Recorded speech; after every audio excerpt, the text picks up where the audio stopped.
الحمد لله رب العالمين، صلى الله وسلم على نبينا محمد وعلى آله وصحبه أجمعين. معشر المشاهدين والمشاهدات، السلام عليكم ورحمة الله تعالى وبركاته.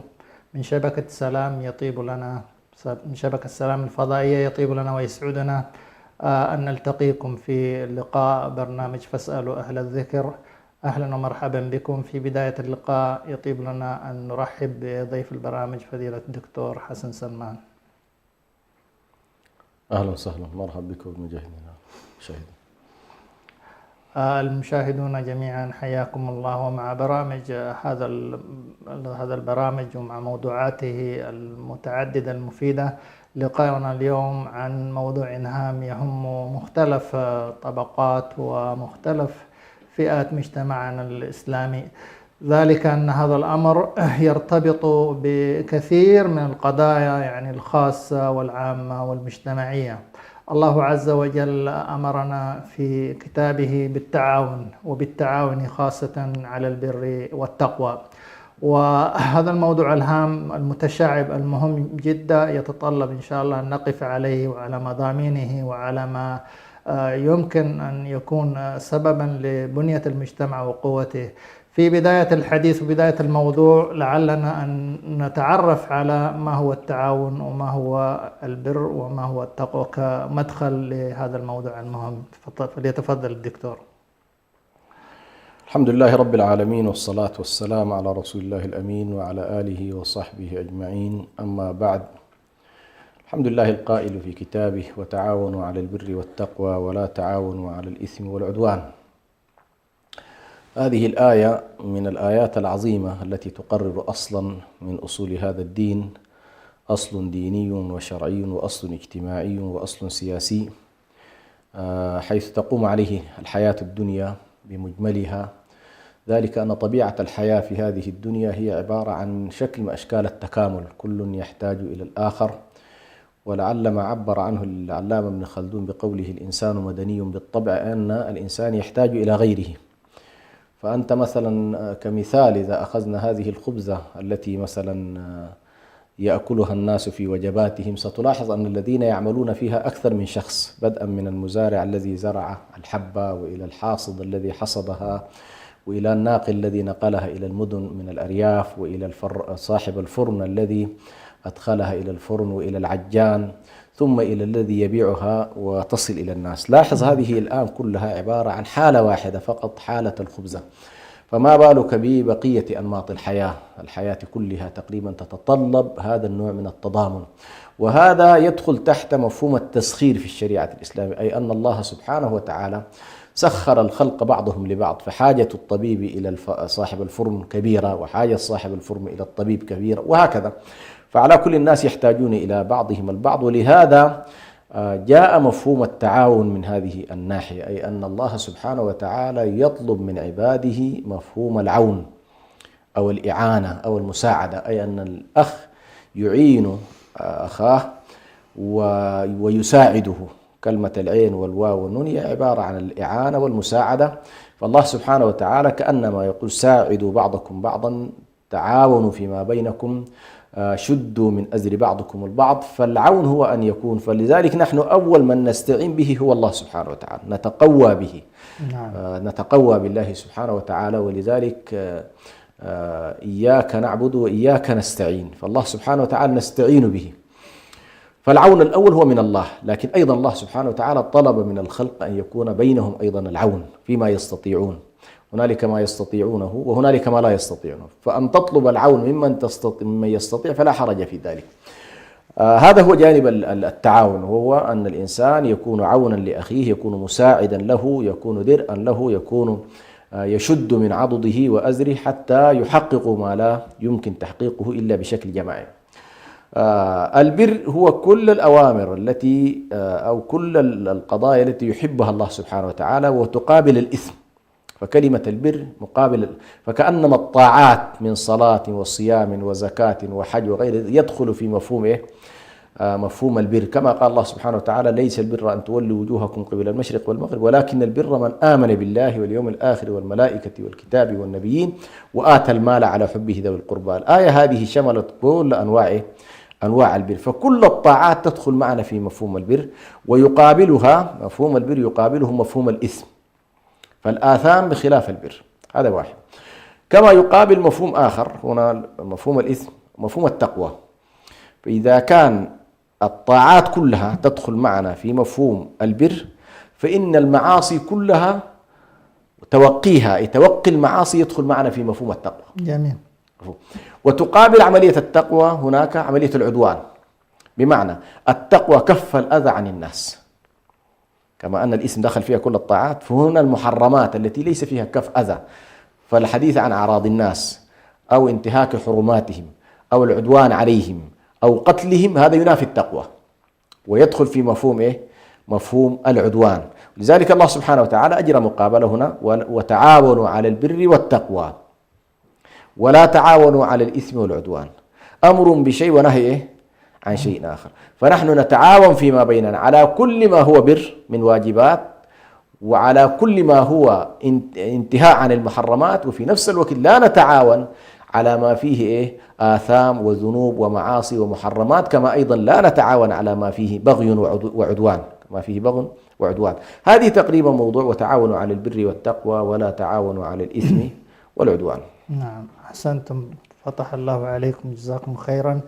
بعد هذه الإطلالة وهذا التعريف وهذا المدخل الحقيقة الذي يؤصل لنا لتعريف بمفردات هذا الموضوع وموضوع التعاون على البر والتقوى، لعلكم فضلا عن الآية التي ذكرت أن ندعم الموضوع بشيء من نصوص الكتاب وكذلك الأحاديث الكثيرة التي تؤكد ويعني تحث على هذا الباب العظيم من أبواب الخير.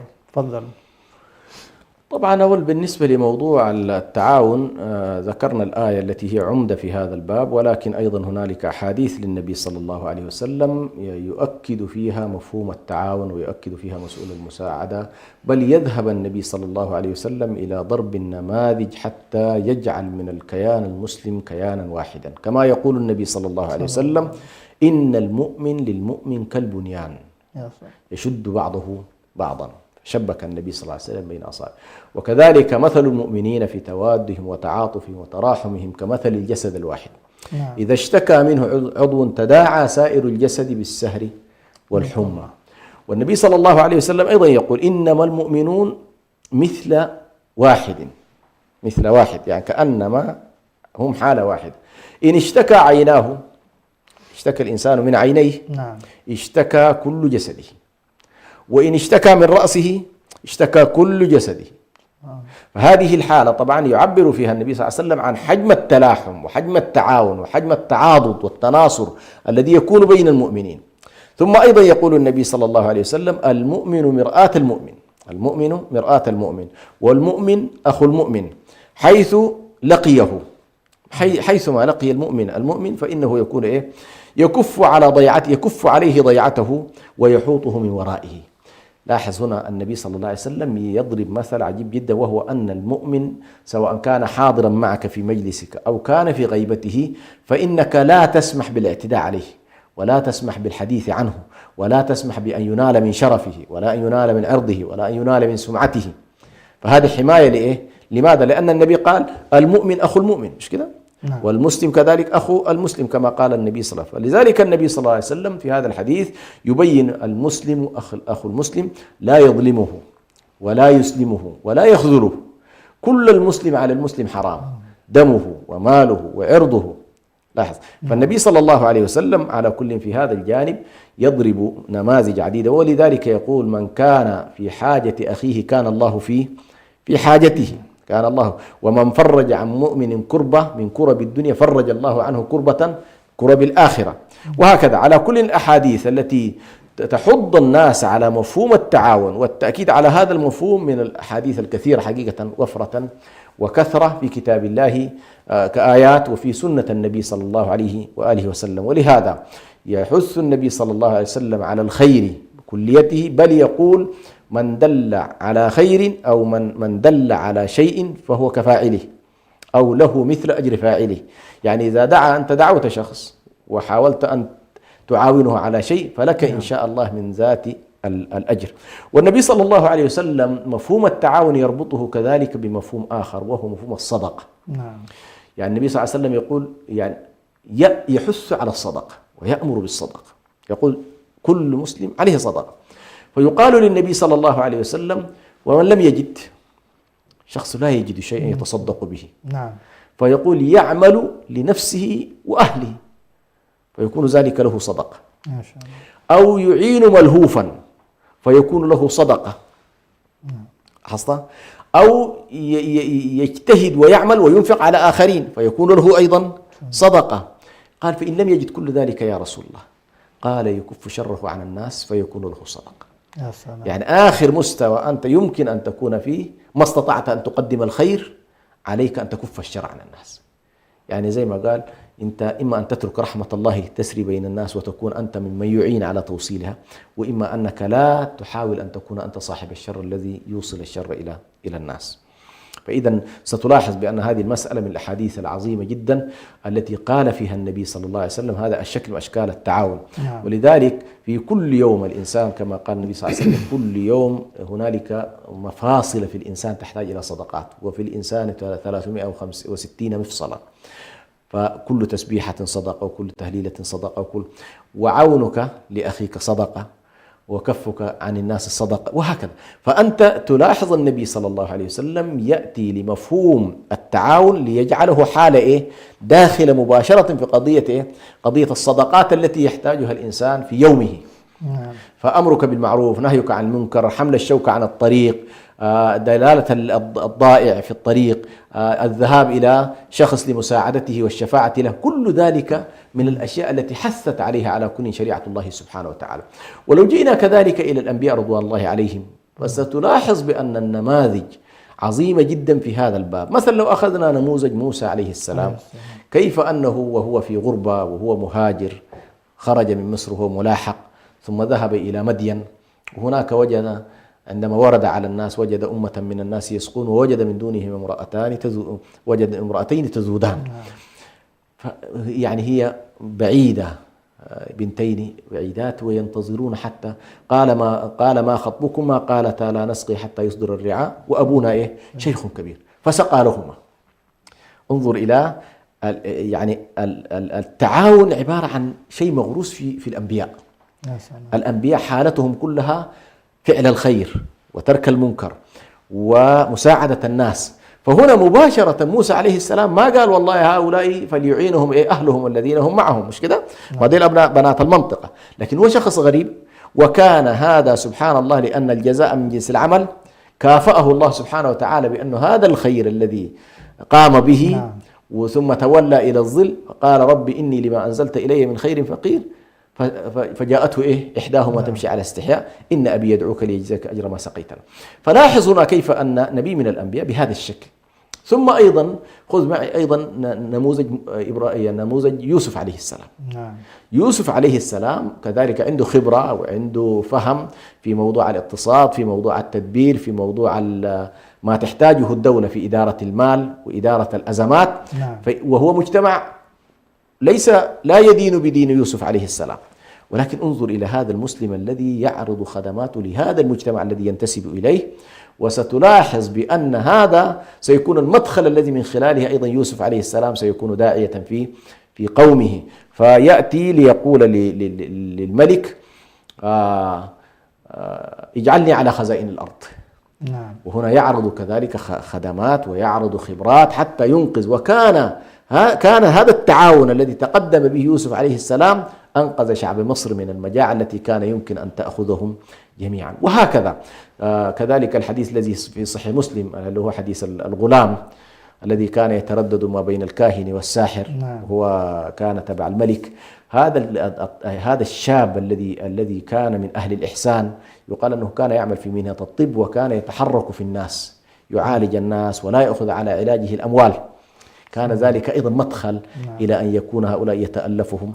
فعلى كل موضوع العمل الخيري أو موضوع التعاون على البر والتقوى ستجد نماذجه من آيات في كتاب الله تؤصل لهذا الموضوع، أو أحاديث من سنة النبي صلى الله عليه وسلم، أو نماذج كذلك من من الأنبياء في كتاب الله سبحانه وتعالى. ولذلك أيضا النبي صلى الله عليه وسلم كان أشد الناس حرصا على التعاون. فثبت عن النبي صلى الله عليه وسلم أنه مثلا ما كان يعني كانت تأخذه الجارية، كانت تأخذه الجارية ليقضي لها حاجتها، وما كان النبي صلى الله عليه وسلم يستنكف من أن يأخذه اليتيم أو تأخذه الأرملة أو يأخذه المسكين ليقضي له حاجته عليه الصلاة والسلام. فهذه كلها نماذج على كل فيها ما يكفي إن شاء الله حول تأصيل هذا الموضوع، وهو موضوع التعاون على الخير وعدم التعاون على الإثم والعدوان. أحسنتم، بارك الله فيكم على حقيقة هذا العروج وهذه السياحة في النصوص وكذلك فعل الأنبياء، وهذا يدعونا حقيقة لأن مفهوم العمل التعاوني، العمل الخيري، عمل البر والإحسان حقيقة مفهوم تعبدي، وخاصة نحن اليوم حقيقة الأعمال الخيرية والأعمال الإنسانية نجدها مثلا ربما بعض الأقوام في المجتمعات الغير مسلمة حية هذه الأعمال، لكن الفرق ونحب أن نؤكد عليه أنه عملنا في العمل الديني الإسلامي، العمل التعاوني له مغزى تعبدي، فحتى لا ينقر بعد المسلمون أن هؤلاء سبقونا وأن هؤلاء يعملون ويقيثون وكذا. فلعلنا أيضا هنا نشير أنه أهمية أنه العمل هذا عمل تعبدي له الإنسان فيه الأجر، بخلاف ربما أولئك يعملون ولا يتجاوز مثلا دنياهم أو كذا. لو أيضا وقفتم على هذه النقطة. أحسنت. هو مفهوم التعاون عموما إذا استحضر فيه الإنسان النية، نعم، واستحضر فيه عموم التعبد لله سبحانه فهو أكثر أجرا. لكن خلينا نقول بالنسبة للمسلم، نعم، كثير من الناس في التعبديات النية شرط، في التعبديات المحضة النية شرط، لكن في إطار المعاملات فعل الصواب من حيث هو صواب وترك الحرام من حيث هو حرام، بغض النظر استحضرت أو لم تستحضر فأنت مأجور. نعم. هذه لا بد أن تكون حاضرة. مثلا شخص رأى شخص ضعيف، نعم، ويحتاج مساعدة، هو في هذه اللحظة قد يكون مستحضر ومستذكر للنية، وقد لا يكون مستحضر أو مستذكر للنية. فإذا كان مستحضر للنية فله أجر النية وله أجر أجر العمل. نعم. وإذا كان والله لا هو ما استحضر النية لكنه دفعه دينه من أنه والله هذا فعل حسن وقام به، فإنه يكون مأجورا على على عمله. ففعل العمل من حيث هو بغض النظر. أما في التعبديات لا، في الصلاة لابد أن تدخل بنية، مش كده؟ نعم. في الصيام لابد أن تدخل بنية. لكن بالنسبة للأمر بالمعروف والنهي عن المنكر والجهاد في سبيل الله وموضوع الأعمال التي يكون فيها إن شاء الله هذا النوع من التعاون، استحضرت النية فهو كما يقولون نور على نور. جميل. مش كده؟ لكن ما استحضرت فأنت إن شاء الله. لكن في كل الأحوال يدخل تحت مفهوم التعبد بمعناه بمعناه الشامل الذي عرفه شيخ الإسلام ابن تيمية عليه رحمة الله، مفهوم العبادة الشامل. العبادة هي كلمة جامعة لكل ما يحبه الله تبارك وتعالى من أقوال وأعمال وأفعال واعتقادات وتصورات مما يرضي الله، فهو يدخل في مفهوم العبادة. فبالنسبة للمسلم بلا شك أنه عندما يقدم على هذه الأعمال مؤسسة على الإيمان بالله تبارك وتعالى، مؤسسة على الإخلاص، وأن لا يقصد من ورائها شهرة، وأن لا يقصد من ورائها رياء، هذا الشرط المهم، وأن لا يكون هدفه من وراء ذلك كسبا دنيويا، بل هو هدفه أن يكون كل ذلك إنما نطعمكم لوجه الله لا نريد منكم جزاء ولا شكور. هذا يجب أن يكون الشعار الذي يحرك المسلم في حياته. نعم، أحسنتم على هذه التجلية، جزاكم الله خيرا. الحقيقة هذا الموضوع التعاون موضوع حقيقة كبير ومتشعب في قطاعات عديدة في المجتمع، فلعلنا أن حقيقة نقف على مجالاته وما يمكن عندنا أن يشملها هذا التعاون. ولا يخفاكم المثل القائل الجنس للجنس رحمة، فبقدر ما هذه المجالات أيضا كثير من القطاعات تكون أقرب لأن تكون متعاونة فيما بينها في أي مجال من المجالات، لا شك أن هذا يكون له دافعية وعطاء أكثر. فممكن أيضا نتناول هذه الزاوية. بارك الله فيكم. طيب، بالنسبة لمجالات التعاون هي بلا شك مجالات واسعة وتتسع بحجم سبحان الله إبداع الإنسان في هذه الساحات الواسعة من العمل لدين الله سبحانه وتعالى.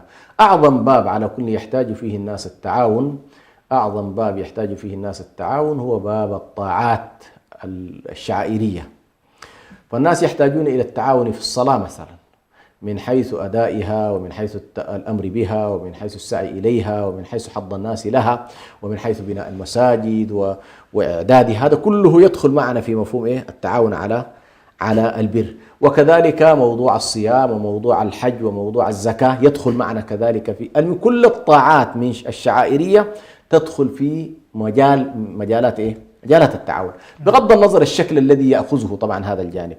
الزكاة أشكال التعاون فيها نمط معين، الصيام أشكال التعاون فيه نمط معين، الصلاة نمط معين، الحج أيضا نمط معين. فهذا الباب اللي هو التعاون في مجال التعبد والتقرب إلى الله من الأشياء التي يحتاج فيها الناس إلى التحفيز وإلى التحريض وإلى التعاون وإلى تيسير السبل حتى يحققون إن شاء الله هذا المقصد العظيم. من الأبواب أيضا التي تحتاج إلى تعاون خاصة بين طبقة خاصة من الناس، هم طبقة الدعاة والعلماء، يحتاجون إلى التعاون فيما بينهم. يعني اليوم للأسف الشديد تجد كل إنسان ما شاء الله يعني هو ماسك على درب من الدروب أو طريقة من الطرق، بينما لو تكاتف هؤلاء الدعاة وهؤلاء العلماء وقاموا بمشاريع كبيرة ربما يكون النفع أعظم والخير كذلك أعظم. لكن أيضا حتى لو قلنا الداعية لوحده يحتاج إلى تعاون من طلابه، وإلى تعاون من تلاميذه، ولا تعاون من أهل حيه، ولا تعاون من أهل مسجده، حتى يكونون أيضا أكثر تأثيرا في المجتمع بطبيعة الحال. فمجال الدعوة ساحة من الساحات التي يكون فيها التعاون. أيضا ما يدخل في التعاون في مجال الدعوة إلى الله سبحانه وتعالى في مثل زمان الذي نحن فيه، اللي كثير من الناس اليوم يريد أن يعمل في مجال الدعوة، ولكنه وهو من أهل العلم وهو من أهل المجال نفسه والتخصص، ولكن تجده مشغولا بحياته الخاصة. فيحتاج المجتمع يتعاون معه فيما يسمى بالكفاية الخاصة بهذا الداعية حتى يستطيع أن يقوم هو بالدعوة إلى الله سبحانه وتعالى. طبعا كان الأنبياء رضوان الله الأنبياء عليهم السلام والسابقون مكفيين بكثير من الأشياء. لذلك الرسول كان الواحد منه يقول ما أسألكم عليه أجرا، عندهم على كل كفاياتهم. لكن الآن الواقع المعقد والواقع المعاصر صار معلم القرآن إن لم يتفرغ لهذا القرآن ويحاول أن يقوم الناس باحتياجاته ربما لا يستطيع أن يقوم بهذا الواجب. فإذا هذا مجالات أيضا التعاون. أيضا مجالات التعاون الجهاد في سبيل الله من أعظم مجالات التعاون. كيف أن المسلمين في حالات الاستضعاف وفي حالات احتلال بلاد المسلمين وفي حالات العدوان عليهم هنا وهناك وفي حالة تكالب الكفار عليهم، أعظم باب يحتاج إلى تعاون بالنفس، وتعاون بالمال، وتعاون بالكلمة، وتعاون بالإعلام، وتعاون بالطرق والتيسير. هذا كله يدخل معنا في مجال التعاون على البر والتقوى. فهذين مثلا مجالين. وهذا دكتور يمكن يكون أدعى أيضا لإدخال مع حديثكم هذا الطيب قضايا الحروب والأزمات بحد ذاتها لها وضعية، يعني لها وضعية بلا شك. واليوم تستدعي التضافر. أحسنت. اليوم مثلا لو ضربنا نموذج الآن بنموذج إخواننا في غزة، نعم، أعظم باب اليوم كان يحتاج من المسلمين أن يتكاتفوا فيه أول حاجة كسر الحصار. أسف الشديد أمة تصل المليارين عجزت إنه والله أن تنقذ إخوانها وهي محاطة بملايين من المسلمين ينظرون إليهم صباح مساء يستصرخون وينادون ويستغيثون ويضربهم الكفار من كل مكان. وللأسف الشديد لم تنجح الأمة في حكوماتها وأنظمتها وجيوشها. هذه الجيوش للأسف الشديد التي هي اليوم تحيط بأرض فلسطين لم نجد للأسف حاكما واحدا على الأقل والله يستطيع أن يتداعى مع بقية الحكام، حتى لو أنهم فقط والله كموقف إسلامي. العالم الإسلامي بس وقف كم 50 دولة وقفوا على صعيد واحد وكانت كلمتهم واحدة وقدموا موقفا موحدا في مجلس الأمن وقدم مجلس موحدا في الأمم المتحدة لكان لهذا الوضع. وهذا مجال واسع جدا. للأسف الشديد الذي نراه هو تعاون على الإثم والعدوان. ما نراه بعض المسلمين بعض الحكومات تواطأت مع الكفار وتمالأت معهم وتعاونت على العدوان، بدل أن يكون التعاون على البر والتقوى صار التعاون على الإثم على الإثم والعدوان. وبدأت اليوم تظهر تقريبا كثير من الأسرار وكثير من الخفايا، ما يقال في الغرف المغلقة إنه اقتلوهم، دمروهم، أسحقوهم، أخرجوهم من المعادلة. للأسف الشديد الواقع فعلا مؤلم، وهذا باب عظيم. طبعا سيتأسس على هذه المسألة، مسألة الولاء ومسألة البراء هي الأصل في مسألة أنه والله يكون في تعاون بين المسلم وأخيه المسلم، النصرة. فإذا لم تستشعر أنت الأخوة الإسلامية والإيمانية، وإذا لم تستشعر مفهوم النصرة، وإذا لم تستشعر موالاة المسلم حيثما كان ومعاداة الكافر حيثما كان، ما دام أنه معاديا ومحارب، فإننا سنقع في إشكالات كبيرة جدا، بالذات في هذا الباب اللي هي مفهوم التعاون على البر والتقوى وعدم التعاون على الإثم والعدوان. فنحن في مثل هذه الأزمات نحتاج فعلا إلى تعاون رجال المال، وتعاون رجال الإعلام، وتعاون رجال السياسة، وتعاون العلماء فيما بينهم حتى يخرجوا بموقف شرعي موحد، وتعاون كذلك حتى المجموعات الشبابية فيما يمكن أن يحصل من إبداع في هذا الجانب. فكل هذه القضايا خاصة الأزمات الحربية ستفرز لنا أكثر من حالة تحتاج إلى تعاون، تحتاج إلى التعاون في المجال العسكري، تحتاج إلى التعاون في المجال الإنساني. ونفس النموذج اليوم نضربه أيضا في الحالة السودانية، فهي حالة أيضا فيها انهيارات إنسانية كبيرة جدا ولم يلتفت إليها الناس حتى هذه اللحظة. فيحتاج هذا أيضا أن يدخل معنا في باب إدارة الأزمات. ثم أيضا مما يدخل في هذا الباب نشر العلم النافع والعمل، ونشر العلم النافع كعلم.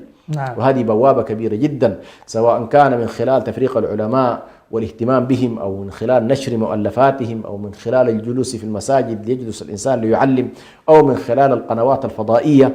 على كل نشر العلم النافع من الأشياء التي جاءت كذلك الأمر بها، والعصر إن الإنسان لفي خسر إلا الذين آمنوا وعملوا الصالحات وتواصوا بالحق وتواصوا بالصبر.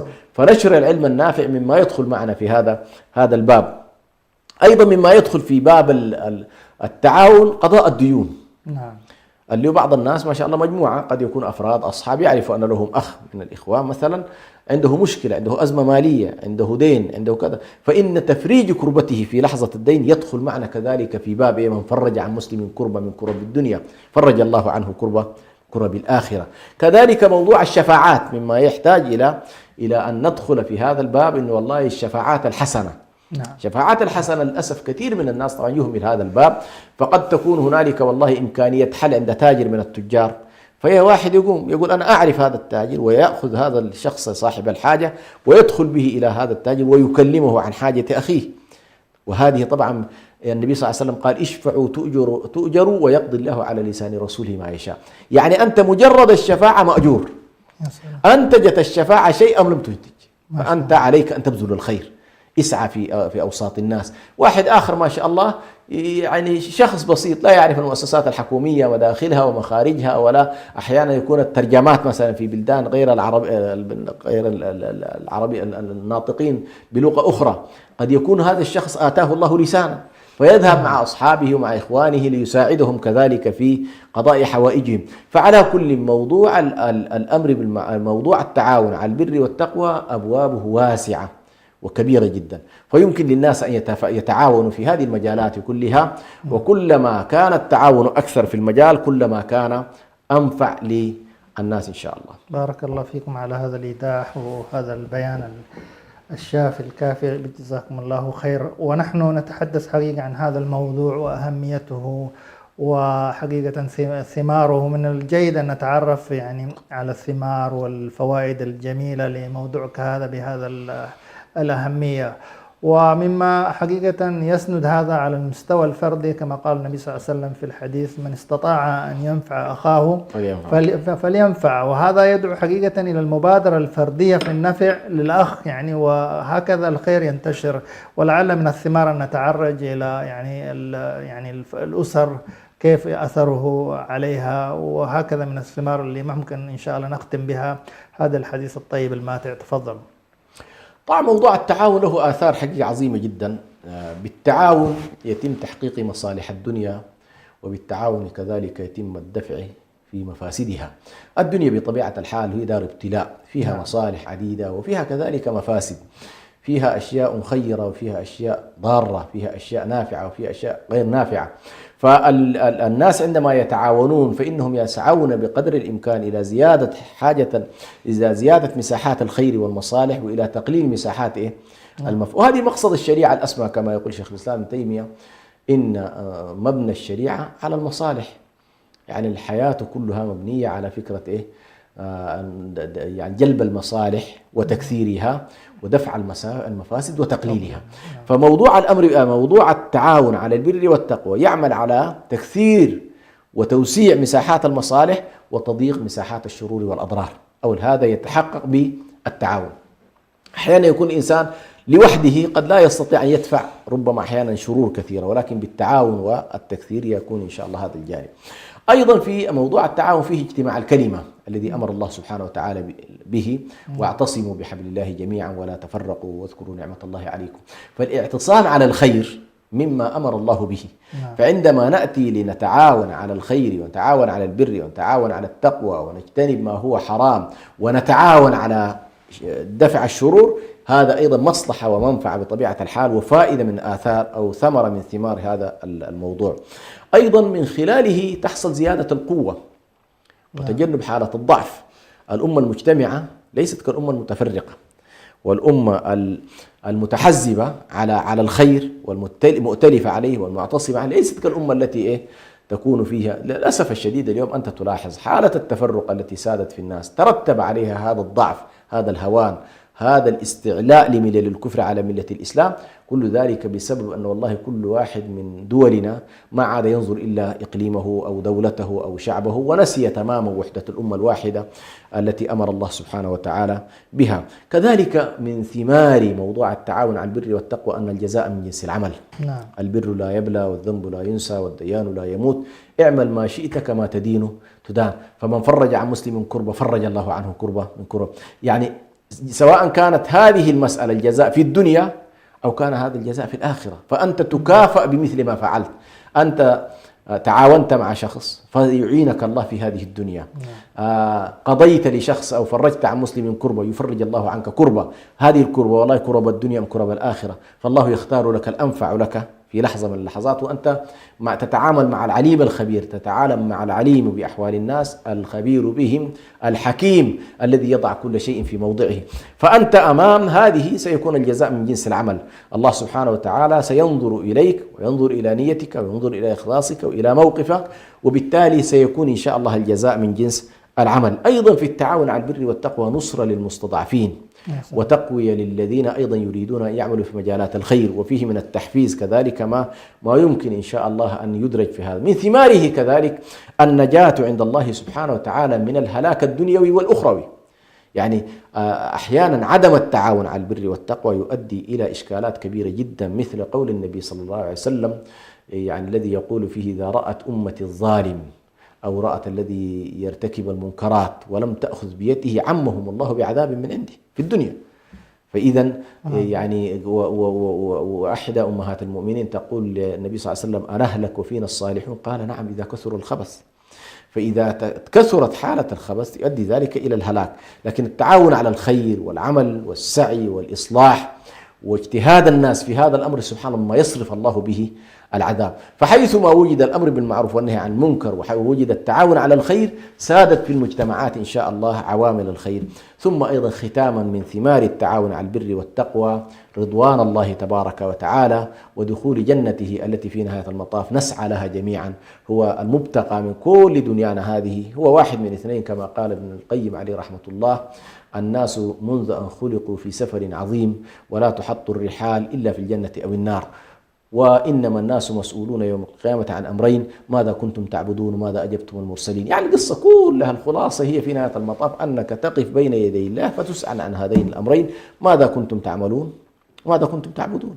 يعني من المعبود وما هو العمل الذي قدمته لهذا المعبود. فهذه الخلاصة هي التي إن شاء الله ينبغي أن ننتهي إليها في نهاية هذه الحلقة، وجزاك الله خير. بارك الله فيكم فضيلة الشيخ. والحقيقة أيها المستمعون والمستمعات الكرام، حقيقة يعني التعاون دائما يعني قوة، كما قال الشاعر: تأبى الرماح وإذا اجتمعنا تكسرا وإذا افترقنا وتكسرت أحادا. التعاون حقيقة يريح النفس، التعاون يعني يجعل الأمة قوية، والتعاون على البر والتقوى، التعاون يجعل حقيقة يعني لا يأتي إليك خلل ونقص كما جاء، يعني إنما يأكل الذئب من الغنم القاسية.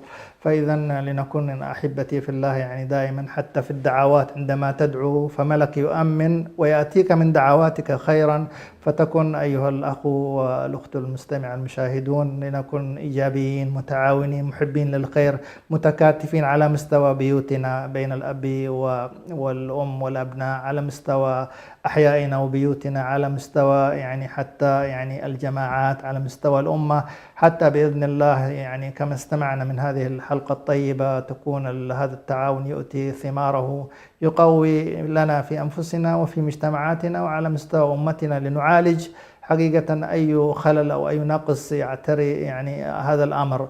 وبقدر ما نتكاتف ونتعاون إن شاء الله لنبشر بالخير العاجل والآجل. في ختام هذه الحلقة حقيقة نتقدم بالشكر الجزيل لحسن استماعكم، كما نتقدم بالشكر لفضيلة الشيخ دكتور حسن على ما تفضل به. نسأل الله سبحانه وتعالى أن ينفعنا بما سمعنا. إلى لقاء إن شاء الله يتجدد قريبا، أستودعكم الله، والسلام عليكم ورحمة الله وبركاته.